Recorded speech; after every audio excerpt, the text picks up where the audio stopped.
Time to shake, rattle, and roll once again with Mr. DJ. Got a Bob Seger record.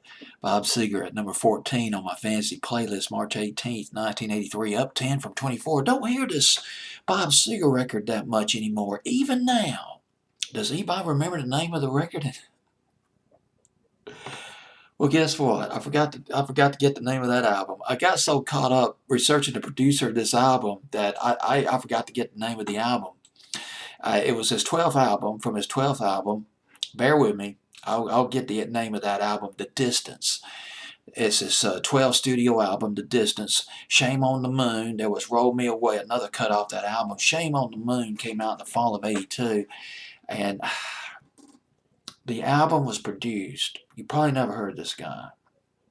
He is a major, major record mogul. Jimmy Iovine. Jimmy Iovine. I believe that's how you pronounce it. Iovine. I believe is how you pronounce his last name. He's worked with loads of people. I'll go into the roster just a little bit. Jimmy Iovine.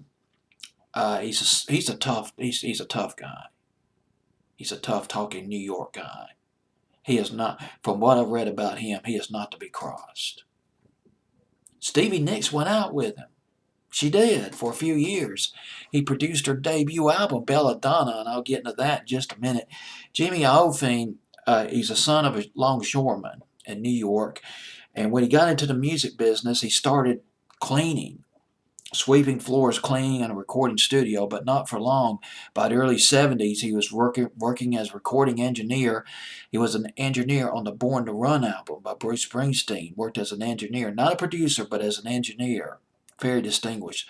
Got a massive break when he produced Because Tonight by Patti Smith, the iconic Because Tonight. Folksy rock and roll record back in the summer of 1978. Jimmy Iovine produced that. And in 1990, he co-founded Interscope Records, a big record label. He signed Tupac Shakur to the record label in 1991. Massive rapper back in the day. And more recently, he was chairman of Interscope, Geffen, and A&M.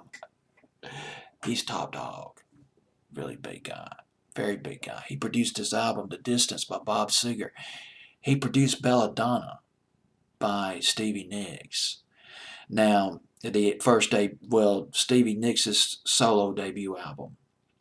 And he was instrumental in getting her to sing on Stop Dragging My Heart Around and Start Dragging Me Around by Tom Petty. Stop Dragging Me Around or Stop Dragging My Heart Around. I can't get the name of the song completely, but you know the song that I'm talking about. It's a big rock and roll record. That was a Tom Petty song. That was a Tom Petty and a Heartbreaker song. It was written by Tom Petty and Mike Campbell. But Jimmy Iovine was working with Tom Petty and the Heartbreakers. He produced the Damn the Torpedoes album by them and producing Belladonna by Stevie Nicks.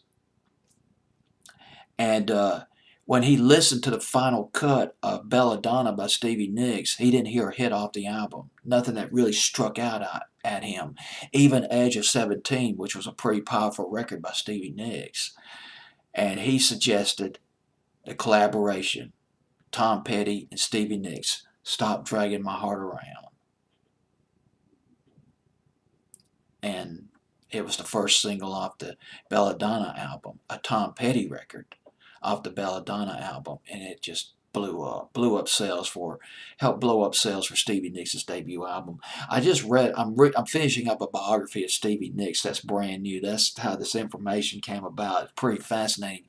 Jimmy Iovine just worked with a lot of people, including Bob Seger on this album. The Distance, even now, did respectable. If I remember correctly, it either made top 20 or top 30 on Billboard's Hot 100. Bob Seger could rock. I tell you, he's been pretty eclectic over the years. Ramble Gambling Man, my all-time favorite. The Bob Seger system. Bob Seger, late 68, early 1969. And then there was Lucifer, which went to number 84 on Billboard's Hot 100. I don't know if anybody remembers that one from 1970. And there was Kathmandu in 1975. That didn't make top 40. And there was he he covered Nutbush City Limits, Ike and Tina's 1973 hit. He covered that in 1976. Did a live version of it. Got on Billboard's Hot 100, but didn't make top 40. And then he stampeded right back into the top 10. His rousing comeback. Night Moves, winter 76, 77, and then the late 70s, early 80s, and deep into the 80s actually. Just he was on a roll. We Got Tonight. There was Shakedown in 1987. I'm going off my memory now. And oh gosh, Trying to Live My Life Without Your Love, I believe was the name of the record in 1981, which actually was a top 5 hit. Bob Seger fans are probably really fond of Feel Like a Number, live version, which charted in 1981. But anyway, we got Even Now. I'm going to stop rambling. Ramble gambling, man. Oh, I caught myself making a pun. Bob Seger, Even Now, at number 14 on my fantasy playlist, March 18th, 1983.